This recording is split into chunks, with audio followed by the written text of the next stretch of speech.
Here's what most people get wrong about enterprise agreements. When they expire, they don't just switch off. Obligations continue and bargaining rights kick in. If yours is due to expire in the next few months, now is the time to act. I'm Tammy Sofranic, and today I'm joined by Michal Roucek, partner here at Citation Legal. Michal, welcome, great to have you. Thank you, Tammy. Michal has over 20 years of experience in employment law and has received numerous industry awards. Now, Michal, over the years, you've guided employers through every stage of the enterprise agreement lifecycle. So from that first strategic conversation right through the fair work approval. With all that said, I'm sure our audience is keen to hear more from you. So let's dive right in. Why should employers think about renegotiating their enterprise agreement right before the nominal expiry date? The practical reality for small and medium-sized businesses is that once the nominal expiry date passes, an employee or a group of employees and their union can force employers to the bargaining table via a majority support determination.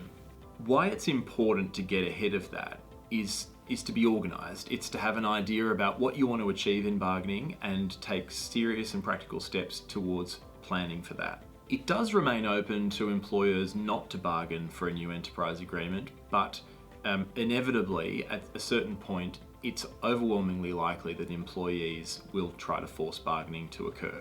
Additionally, it's important to update all of your terms and conditions. There are many things that have changed over the life of the enterprise agreement. Sometimes you might want to try to preserve those as much as possible, and so choosing not to bargain is a good idea. But there are also sort of old, outdated things which really do need to go from your enterprise agreement. Where an employer has a plan to commence bargaining, they do so where they control the tempo. They present their log of claims to employees. Employees are able to consider that, and their unions can present alternative logs of claim. But the employer has really driven the conversation, has really set the parameters that it wants to achieve in bargaining, and then, through that process, the employer has the momentum in that. Historically, before some recent amendments, there was actually a lot of latitude for employers to choose not to bargain at certain times when it didn't suit them. Now, employees and their unions have expanded powers to force employers to the bargaining table. So there are things called majority support determinations, which have always really been a feature of the Fair Work Act, but now we're seeing an increased use of that to really drive bargaining to happen. And Michal, can you talk us through what does a successful bargaining process look and feel like?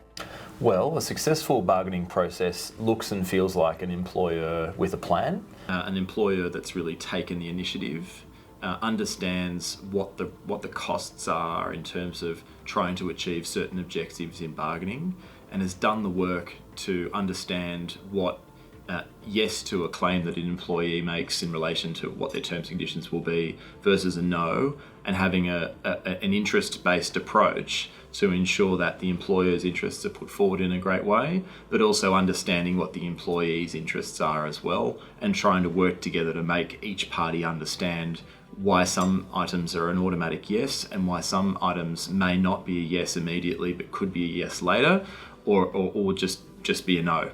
And really how to work through those practical issues through the bargaining process.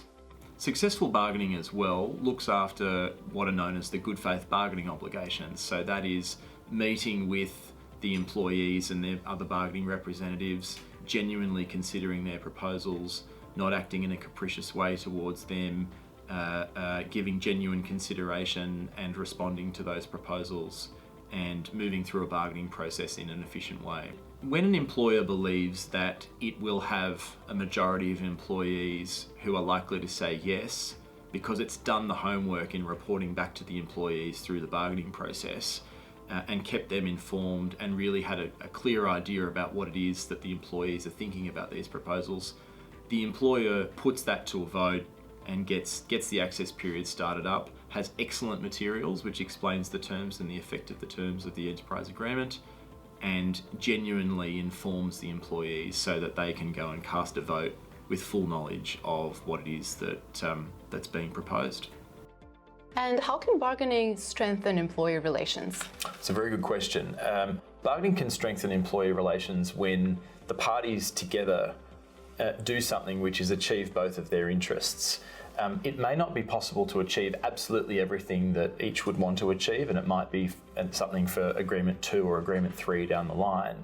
But where the parties genuinely feel heard and they move through a process together and they achieve that together, whether it's simplification of their terms and conditions, whether it results in better rates for the employees and better simplicity for the employer, that's where it really looks good and feels good and has been a success.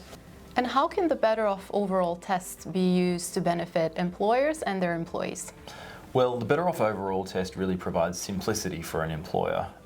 When you consider the fact that you can lock in terms and conditions for 3 to 4 years, you can really plan your labour cost in advance, and you're free of the award system of volatility.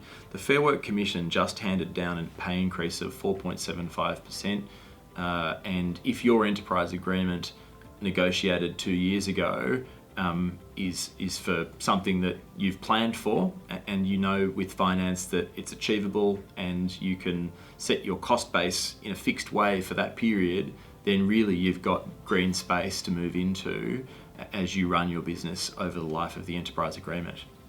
So with an enterprise agreement, you can actually have a fair bit of simplicity as opposed to the award terms. So you can actually annualise arrangements, you can absorb allowances into pay, and you can really create a situation where you have payroll simplicity if you design it in the right way.